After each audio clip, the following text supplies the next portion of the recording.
Hi guys! Women's day ஸ்பெஷலா TVK சார்புல ஒரு function arrange பண்ணியிருந்தாங்க. அதுல மொத்தம் 12 வாக்குறுதிகள பெண்களுக்காண்டி சொல்லியிருக்காரு.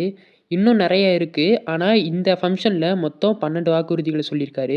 அது என்னென்ன அப்படிங்கிறத இந்த வீடியோல தெளிவா டீட்டெயிலா பார்க்கலாம். வாக்குறுதி 1 பெண்கள், குழந்தைகள், முதியோர்களுக்கான தனி இலாகா உருவாக்கப்படும் அப்படின்னு சொல்லியிருக்காரு. 2வது வாக்குறுதியா மதிப்புமிகு மகளிர் திட்டத்தின் கீழ் மாதம்தோறும் உரிமை தொகை ரூ. 2500 வழங்கப்படும் அப்படின்னு சொல்லியிருக்காரு. இதுல 60 வயதுக்கு உள்ள இருக்கிற எல்லாத்துக்கும் ரூ. 2500யும், கவர்மெண்ட் ஜாப்ல மத்திய அரசும், மாநில அரசுலயும் கவர்மெண்ட் ஜாப்ல இருக்கிறவங்கள தவிர மத்த எல்லாத்துக்கும் ரூ.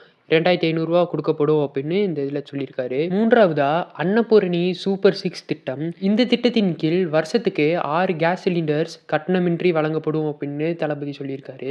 4வதா அண்ணன் சீர்திட்டம். இதுல கல்யாணமாகிற பெண்களுக்கு அண்ணன் சீர்திட்டத்தின் கீழ 1 சவரன் தங்கமும், ஒரு தரமான பட்டு சேலையும் குடுக்கப்படும். 5வது திட்டமா காமராஜர் கல்வி உறுதி திட்டம். இதுல 1 ஸ்டாண்டர்ட்ல இருந்து 12த் ஸ்டாண்டர்ட் வரை படிக்கிற மாணவர்கள் எல்லாத்துக்கும் வருஷத்துக்கு 15,000 பொருளாதார உதவித்தொகைன்னு சொல்லி குடுக்குறோம் அப்படின்னு சொல்லி தளபதி சொல்லியிருக்காரு. 6வது திட்டமா வெற்றி பயண திட்டம். அரசு போக்குவரத்தில் அனைத்து பேருந்துகளிலும் பெண்களுக்கு இலவச பயணம் அப்படின்னு சொல்லி தளபதி சொல்லியிருக்காரு.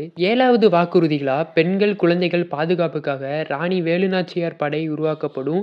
பெண்கள் பாதுகாப்பு உறுதி செய்யப்படும் அப்படின்னு சொல்லி தளபதி சொல்லியிருக்காரு. 8வதா பெண்களுக்கு எதிரான குற்றங்களை விரைவாக நீதி வழங்க அஞ்சலை அம்மாள் அதிவிரைவு நீதிமன்றம் ஏற்படுத்தப்படும். 9வது வாக்குறுதியா பொது போக்குவரத்து வாகனங்களில் பெண்கள் பாதுகாப்பை உறுதி செய்ய ஸ்மார்ட் பேனிக் பட்டன் பொருத்தப்படும் அப்படின்னு சொல்லியிருக்காங்க. 10வது வாக்குறுதியா ரேஷன் கடைகள், பள்ளிகள், கல்லூரிகள் மூலம் அனைத்து பெண்களுக்கும் விலையில்லா நாப்கின்கள் வழங்கப்படும் அப்படின்னு சொல்லி தளபதி சொல்லியிருக்காரு. 11வது திட்டமா சிங்க பெண்கள் மேம்பாட்டு திட்டம் சொல்லி மகளிருக்கு சுய உதவிக்குழுக்களுக்கும் 5 லட்சம் கடன், 100% மானியம் வழங்கப்படும் அப்படின்னு சொல்லி தளபதி சொல்லியிருக்காரு. 12வது திட்டமா தாய்மாமன் தங்கம் மோதிர திட்டம்னு சொல்லி பிறக்கும் குழந்தைகளுக்கு தங்கம் மோதிரம் வழங்கப்படும் அப்படின்னு சொல்லி 12வது திட்டமா தளபதி சொல்லியிருக்காரு.